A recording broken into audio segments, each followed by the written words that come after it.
হ্যাঁ রে দোষ, আর বলিস না, সামনে তো পরীক্ষা চলে এলো, এসএসসি পরীক্ষা, এত বড় পরীক্ষা। তো কি যে করবো, টেনশন হচ্ছে খুব, যে কি করে পাস করবো ভাবে না। তো তুই কিছু বল। আরে এত টেনশন নেওয়ার দরকার কি? আমি একটা বাবা হুজুরকে চিনি, ওর দোয়া তাবিজ প্রচুর কাজে লাগে। চ। ও তাই? তো চল তো দেখি। দেখ চলে এসছি, এখানে থাকে ও। ওই দেখো বাবার কাছে চলে এসছি।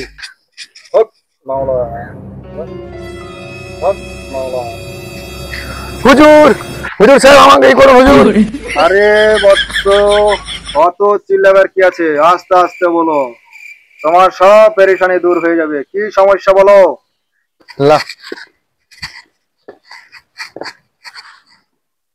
বলো বৎস, তোমার কি প্রবলেম আছে? হুজুর আমি এই জন্য এসেছি হুজুর, যে আমার সামনে একটা বিরাট বড় পরীক্ষা আছে, এসএসসি পরীক্ষা।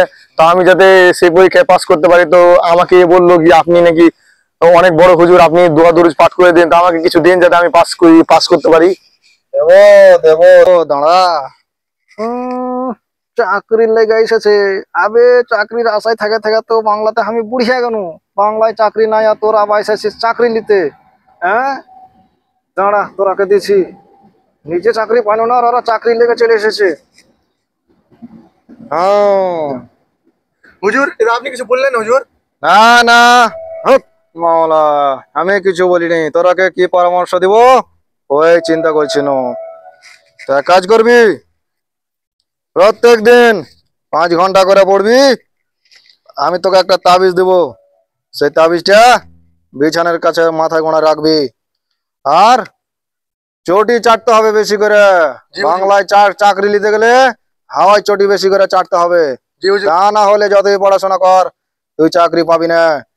পড়াশোনার সাথে সাথে পড়াশোনা কর আর না কর, ভালো করে তোকে চাকরি চটি চাটতে হবে, হাওয়ায় চটি। ঠিক আছে?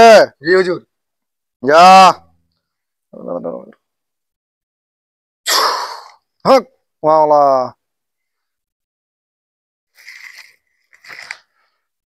এলে তাবিজ, এই তাবিজটা তোর মাথায় গোড়ায় রাখবি। জি হুজুর। যা। আসছি হুজুর। হ্যাঁ যা, তুই চাকরি পেয়ে যাবি, যা। হ্যাঁ বৎস, একটা জিনিস যে তুই ভুলে গেলি। জি হুজুর। কি হুজুর? আমার দক্ষিণাটাতে তো দিয়ে গেলি না। দক্ষিণা হ্যাঁ। কত দিতে হবে হুজুর? কত আর বলি, এরকম মুরগা ড্রেস দেখাতে মনে হচ্ছে খুব বড় লোকেরই বেটা হবে। হক মাওলা, দে 500 টাকা দে। জি হুজুর, এলেন হুজুর। যা, যা ভালো করে পরীক্ষা দেখা, যা। আসছি হুজুর। হ্যাঁ যা।